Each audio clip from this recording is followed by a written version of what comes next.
सासू माँ जो कल हुआ वह मैं आज नहीं होने दूंगी। अभी राधिका की शादी को कुछ ही दिन हुए थे लेकिन सास ने सारी हदें पार कर दी थी। राधिका सोच रही थी कि वो कहाँ आ गई है।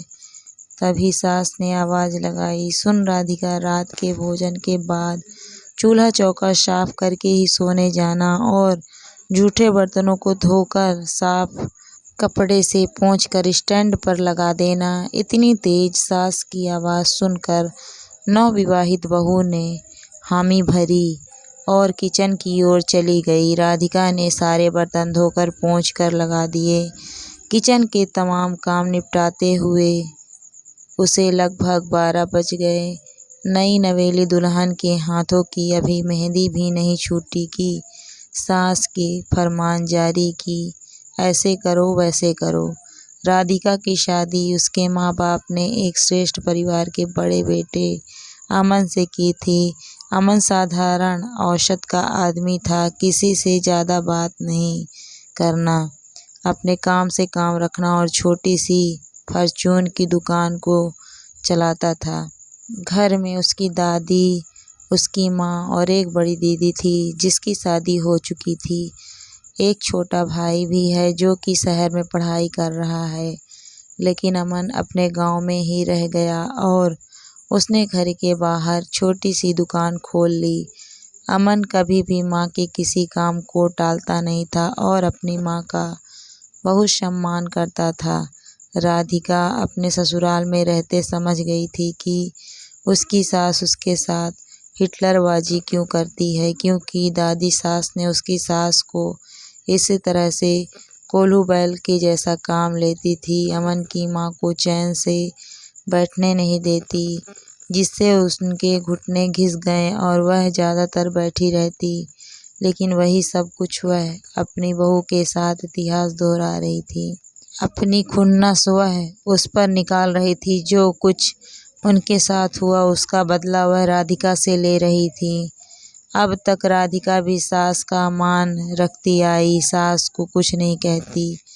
वो जो बोलती, जैसा बोलती राधिका चुपचाप कर देती। लेकिन कुछ साल बाद जब देवर की शादी हुई, लेकिन देवरानी ने आते ही अपना रंग दिखाना शुरू कर दिया। शादी के दूसरे महीने ही अपने सारे बैग के साथ आंगन में देवर को लेकर खड़ी है। दादी सास और सास भौचक हो नई बहू को ताक रही हैं। नईकी बहुरिया अभी आई है और कहाँ चल दी, इसकी नफासत तो देख लो। कहाँ जा रहे हो विमल? साथ में नईकी बहुरिया भी सामान बांधे खड़ी है। अभी तो आई है, थोड़ा घर के कामकाज सीख ले और हम सब की सेवा भी नहीं की और तेरे साथ तैयार जाने को। सास ने एक ही सांस में बोला। सास का ताना सुनकर देवरानी तुनक कर बोली, हम क्यों रहें आप लोगों के साथ? आप सास नहीं तानाशाह हैं, बस हंटर से मारती रहती हैं और अपने हुक्म सुना देती हैं। लेकिन बेचारी सीधी सादी बड़ी भाभी को कोल्हू के बैल जैसा खटवाती हैं। वो खामोशी से आपका कहाँ मानकर घर के काम काज कर रही हैं, लेकिन मैं तो आप जैसों के संग एक पल ना ठहरूं। मेरा पति कमाता है, इसीलिए उसके साथ ही रहूंगी। आपकी बंदिशों और बिना वजह के जुल्म को बर्दाश्त करना मेरे बस में नहीं है। बेचारी भाभी काम करते करते गठिया की मरीज हो गई है और भाई साहब भी कुछ नहीं कहते। आपको लोग आपकी इज्जत करते हैं, लेकिन आप सबका फ़ायदा उठाती हैं। हद है, यहाँ लोग नहीं बसते बल्कि जानवरों का वास है। हम तो यहाँ सुरक्षित महसूस ही नहीं कर रहे हैं खुद को। कब कौन सा हंटर चल जाए, सास जी का नहीं पता। जा रही हूँ बड़ी भाभी, वहाँ शहर में घर लेने के बाद आप भी आ जाना। बच्चों का नाम भी वहीं लिखा देंगे ताकि भविष्य उज्जवल हो जाए उनका। आप सिलाई कढ़ाई जानती ही हैं, वहाँ पर बुटीक खोल लेंगे, आपको भी रोजगार मिलेगा और वहाँ की महिलाओं को भी काम। समझदार देवरानी की बात से राधिका का हृदय आशान्वित उठा और उसने खुशी खुशी मन से दोनों को विदा कर दिया। कुछ दिनों में वह भी अपने दोनों बच्चों के साथ शहर आ गई।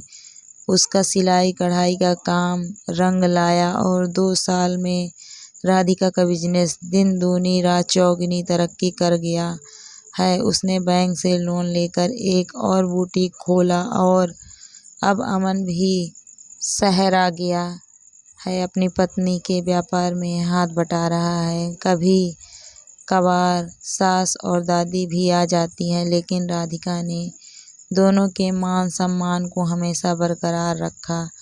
उनको वैसे ही आदर देती है जैसे पहले दिया करती थी। फर्क बस इतना है कि अब वह अपने मन की मालकिन और कमाऊ भी। देवरानी जेठानी ने 2 फ्लैट को एक में जोड़कर रहना पसंद किया और राधिका आज भी देवरानी को सच्ची सहेली और हितैषी मानती है। जानती है कि वह आज जो भी है देवरानी की वजह से।